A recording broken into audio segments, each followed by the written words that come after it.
Kembali ke Perang Dunia Ketiga di awalnya. Mengapa kita mengatakan Perang Ukraina bisa menjadi Perang Dunia Ketiga di awalnya? Apa perbedaan dengan perang di Suriah, perang di Libya, perang di Palestina, dan perang di Afghanistan? Pertama, karena perang Ukraina pencetusnya Rusia, sementara perang-perang lainnya adalah perangnya Amerika. Amerika itu boleh membunuh rakyat sipil, boleh menyerang sebuah negara, boleh menjatuhkan sebuah pemerintahan atas nama agar dunia menjadi lebih baik. Negara lain harus diam. Kalau Rusia, sebaliknya, tidak boleh dan menjadi penjahat musuh bersama dunia. Sungguh, perang Rusia-Ukraina, perang yang selain perbedaan niatnya, permasalahannya, dan pastinya, dua negara ini, Ukraina dan Rusia, adalah dua negara produsen besar yang kalau mereka menurunkan produksinya atau tidak jualan, maka dunia bisa bermasalah. Suriah, Afghanistan, Irak, ya hanya punya fosil oil, minyak bumi dengan jumlah yang kalau ditotal pun tidak terlalu besar. Namun Ukraina dan Rusia, kalau ditotal merupakan 15% produksi minyak dunia. Gandumnya merupakan 20% produksi dunia. Dan sunflower oil merupakan penghasil 70% penyuplai pasar dunia. Karena itu, kita membahasnya dengan seksama karena dalam waktu yang tidak lama lagi, rumah tangga di seluruh dunia, kebutuhan sehari-harinya akan langka dan akan mahal barangnya yang akan memukul perekonomian dunia secara global. Kita bahas detailnya satu persatu, mulai dari geopolitik dunia hingga geoekonomi dunia. Namun kali ini, kita bahas adalah taktik perangnya, jalan perangnya. Menarik membahas taktik perang kota yang keduanya lakukan, baik dari pihak Rusia maupun dari pihak Ukraina. Ukraina dan Rusia secara militer tidak sebanding. Rusia jauh di atas Ukraina dalam hal persenjataan, amunisi, teknologi, keterampilan personil. Namun Ukraina unggul perang gerilya kota dan mengenal medannya dengan baik. Hal ini penting kita pelajari. Satu, dari sisi kalau kita Indonesia suatu hari jadi Ukraina diinvasi Tiongkok misalnya, maka strategi Ukraina patut kita pertimbangkan. Di sisi lain yang kedua, kalau kita Indonesia suatu hari jadi Rusia,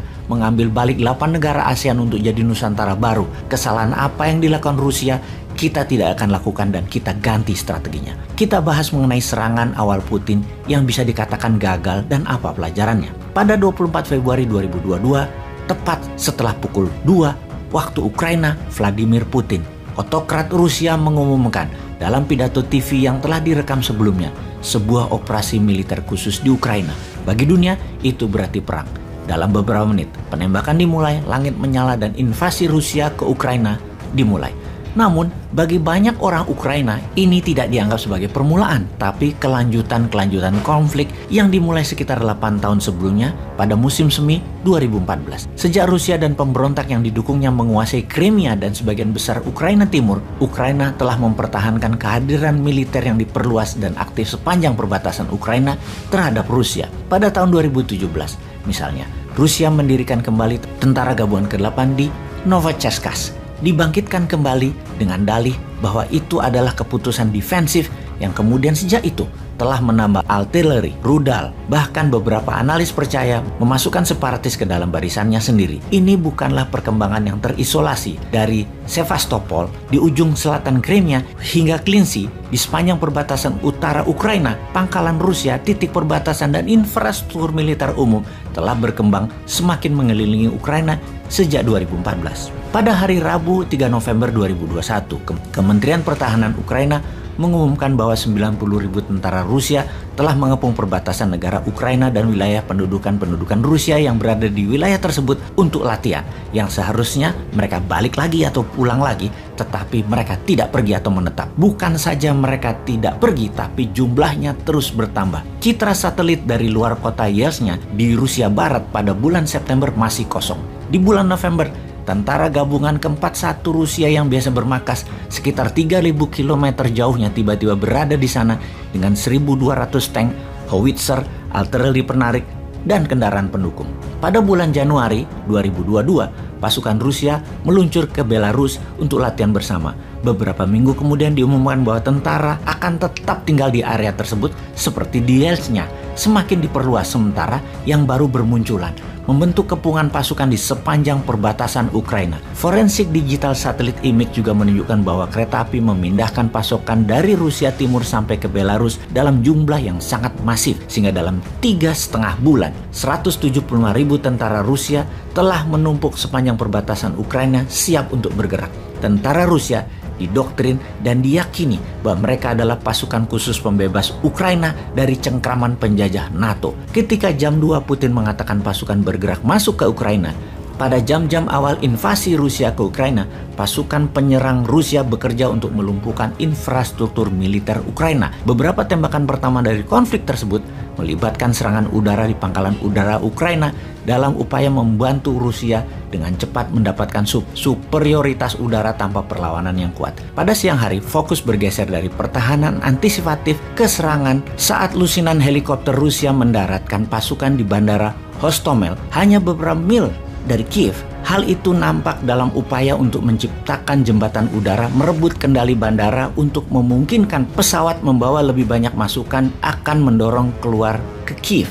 Jalur pasokan berbasis udara dapat memastikan tingkat dukungan logistik tertentu lepas dari kondisi darat antara perbatasan dan Kiev. Namun, menyadari hal itu, Ukraina menugaskan Brigade Reaksi Cepat keempat untuk merebut kembali bandara yang berhasil dilakukannya pada pukul 20.00. Ini mengejutkan Rusia. Di Belarusia, pasukan Rusia terlihat menurunkan pasokan dari gerbong dan berkumpul menjadi konfigurasi konvoi yang menghadap ke selatan menuju zona perang. Di Konchniski, dekat titik terdekat Belarusia ke Kiev, citra satelit menangkap jalan yang diubah Rusia menjadi pangkalan helikopter dengan tanda X di setiap zona pendaratan. Namun, terlepas dari semua infrastruktur perang yang direncanakan dengan baik dibangun di sekitar Ukraina, hal-hal di dalam perang tampaknya kurang direncanakan dengan baik oleh Rusia. Saat hari kedua pertempuran, pasukan Rusia mengarahkan pandangan mereka ke Kiev, ibu kota negara itu, rumah bagi pemerintah dan pemimpin Ukraina Volodymyr Zelensky. Dengan ambisi utama Rusia adalah mendirikan pemerintahan boneka, Kiev adalah target utama bagi pasukan penyerang. Namun, mereka hanya berhasil mencapai pinggiran kota. Masih di sana dari hari ketiga sampai saat ini hampir sebulan.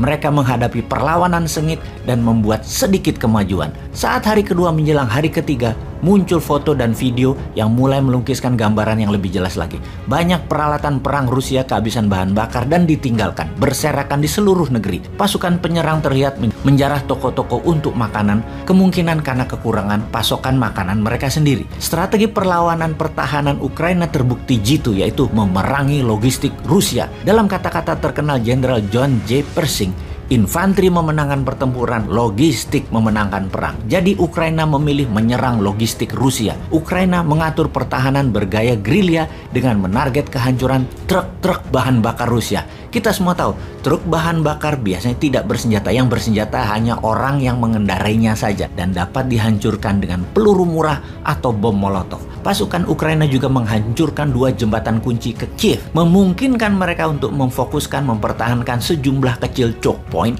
dan taktik serupa digunakan di tempat lain di Ukraina. Militer Ukraina juga menghancurkan semua koneksi antara jaringan kereta api Rusia dan Ukraina untuk mencegah kekuatan penyerangan menguasai mereka untuk meningkatkan jalur pasokan mereka. Di tempat lain di seluruh negeri, kota-kota besar dan kecil membongkar rambu-rambu jalanan mereka dengan beberapa kasus mengecat dengan tulisan "Selamat datang di neraka", sehingga mempersulit pasukan Rusia yang banyak diantaranya hanya mengandalkan peta kertas untuk bernavigasi di Ukraina. Sementara itu, militer Rusia yang hampir sepenuhnya bergantung pada komunikasi radio analog yang tidak aman, penggemar radio amatir dan organisasi peretas anonimus bekerja untuk memblokir dan mengawasi frekuensi radio-radio musuh atau radio-radio Rusia tersebut. Bagi banyak ahli, kesulitan logistik militer Rusia bukanlah hal yang mengejutkan. Bahkan mereka mewakili garis sejarah saat menganalisis bencana perang Soviet Afghanistan di tahun 1980-an. Kinerja logistik yang buruk sering menjadi alasan kegagalan Uni Soviet untuk mencapai tujuannya. Sahabat, kita semua tahu target dalam 4 hari serangan kilat Rusia seharusnya pasukannya sudah mencapai Kiev, dan dalam 1 minggu seharusnya Kiev sudah takluk. Ternyata pertahanan Ukraina menggagalkan rencana itu, dan ini semua membuat Putin marah. Tak ayal lagi, Putin memberi hukuman Kepala Dinas Keamanan Federal Rusia (FSB) dan wakilnya menjadi tahanan rumah karena dianggap memberi informasi palsu dan menyesatkan serta inkompeten, membuat serangan awal Rusia terhadap Ukraina gagal. Menjelang invasi, Badan intelijen ini meyakinkan Putin bahwa Rusia hanya akan ada perlawanan kecil dari tentara Ukraina dan rakyat Ukraina. Yang mendukung Rusia itu banyak dan mereka tidak mendukung Zelensky. Faktanya, tentara Ukraina dengan gerilya taktik dan rakyat Ukraina menjadi pejuang dengan semangat militan menghalangi jalannya tentara Rusia. Kemudian Rusia merubah taktik perangnya, yang ternyata Ukraina pun merubah taktik perangnya. Kalau kita Indonesia bagaimana?